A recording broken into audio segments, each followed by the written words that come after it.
नमस्कार विद्यार्थी मित्रांनो, सर्वप्रथम आपणा सर्वांना स्वातंत्र्य दिनाच्या हार्दिक शुभेच्छा। विद्यार्थी मित्रांनो, जे पण विद्यार्थ्यांची ही पहिली भरती असेल किंवा जे पण विद्यार्थी पोलीस भरती करण्याचा विचार करत असाल त्यांच्यासाठी हा व्हिडिओ अत्यंत महत्त्वाचा आहे। जर पहिली भरती करत असाल तर हे 8 पॉइंट आपल्यासाठी अत्यंत महत्त्वाचे आहेत।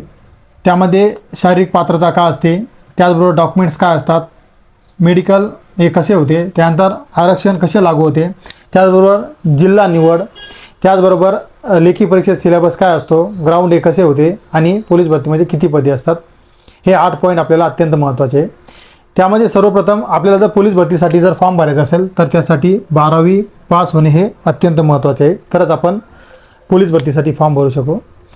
त्याचबरोबर पोलीस भरतीमध्ये एकूण 5 पदे असतात। त्यामध्ये पोलीस कॉन्स्टेबल, पोलीस चालक, पोलीस कारागृह, SRPF पोलीस आणि बँड्समन पोलीस, हे 5 पदांसाठी आपण फॉर्म हा भरू शकतो। त्याचबरोबर जर शारीरिक पात्रता म्हटली तर मेल कॅन्डिडेटसाठी 165 हाईट असणे गरजेचे आहे, फिमेल कॅन्डिडेटसाठी 155 सेंटीमीटर हाईट असणे गरजेचे आहे। त्यानंतर SRPF मेल कॅन्डिडेटसाठी 168 हाईट ही गरजेचे आहे। त्याचबरोबर पोलीस चालकसाठी मेल कॅन्डिडेट 168 हाईट पाहिजे आणि फिमेल कॅन्डिडेटसाठी 158 हाईट असणे अनिवार्य आहे। त्यामध्ये ST कॅन्डिडेटसाठी 5 सेंटीमीटरचं कन्सेशन मिळतं, म्हणजे 5 सेंटीमीटर हाईट कमी जरी असली तर ते फॉर्म भरू शकतात किंवा ते इलिजिबल आहेत।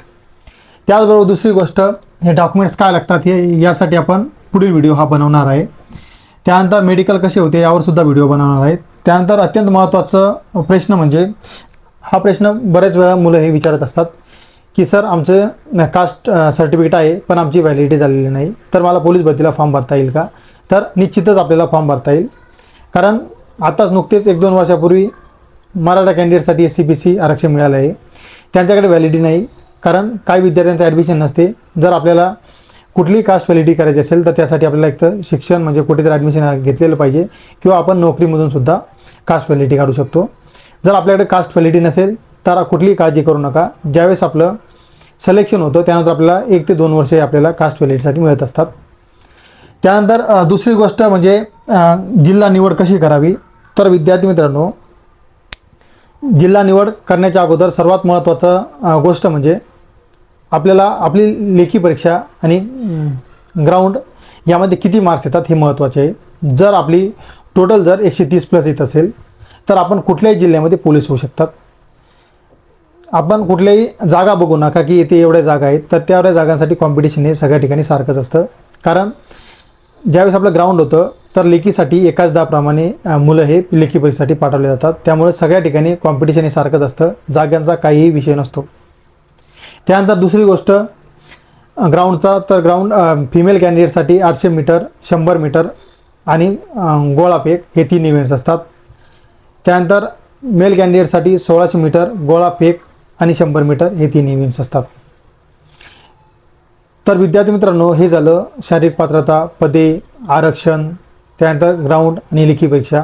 लेखी परीक्षेसाठी मराठी, बुद्धिमत्ता, गणित, चालू घडामोडी म्हणजे GK किंवा GS हे 4 विषय असतात।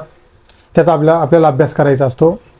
तो 4ही विषयांचा अभ्यास आपल्याला इक्वली करायचा असतो, कारण आपल्याला असं सांगितलं होतं की पॅटर्ननुसार पेपर येतो, पण काही ठिकाणी उदाहरणार्थ ठाणे आणि मुंबई अशा ठिकाणी जास्तीत जास्त GK आणि GS विचारले जाते, काही जिल्ह्यांमध्ये गणित जास्त विचारले जाते, कुठे बुद्धिमत्ता जास्त विचारले जाते, तर काही ठिकाणी मराठीवरती सुद्धा भर दिला जातो। त्यामुळे आपल्याला या 4ही विषयांवरती इक्वली आपल्याला फोकस करायचा आहे आणि अभ्यास करायचा आहे।